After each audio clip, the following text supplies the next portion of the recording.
sa ating new episode ng Investing 101, Investment versus Business. Alin ba talaga ang mas magandang paraan para palaguin ang pera? Maraming tao ang gustong yumaman.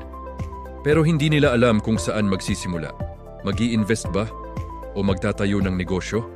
Parehong paraan para kumita ang investment at negosyo.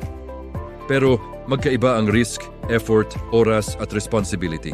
Kapag mali ang pag-handle mo sa investment o negosyo, pwedeng mawala ang pinaghirapan mong pera. Ano nga ba ang investment? Ito ay paglalagay ng pera sa isang asset para kumita ito sa paglipas ng panahon.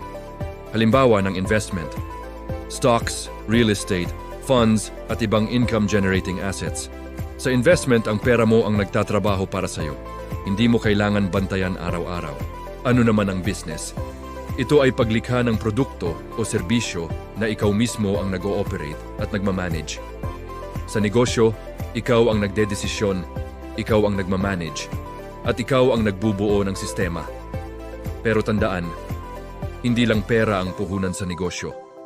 Kailangan mo rin ng oras, pagod, disiplina at leadership. Sa negosyo, mataas ang effort. Kailangan ng capital, marketing, operations at management. Minsan, aabutin ng months o years bago maging profitable ang isang negosyo. Kapag mali ang management sa negosyo, pwedeng malugi ang negosyo at mabaon sa utang ang owner. Sa investment naman, mas mababa ang effort kumpara sa negosyo pero hindi ibig sabihin na wala itong risk. Ang risk sa investment ay market losses, wrong decisions, or maling pagpili ng investment opportunity. Maraming tao ngayon ang nag-i-invest dahil sa hype, hindi dahil sa tamang knowledge.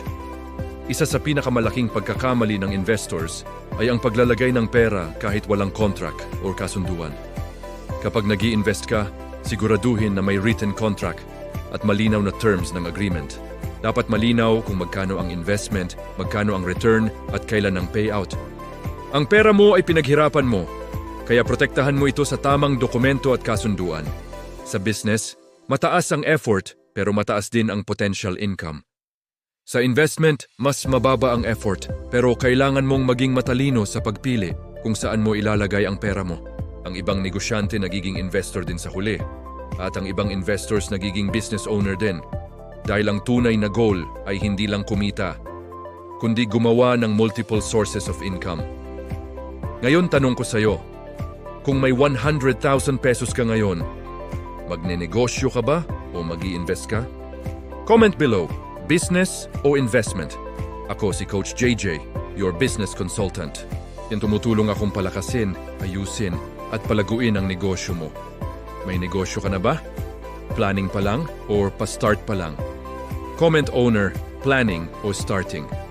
Save this para may babalikan ka at send ito sa business partner mo.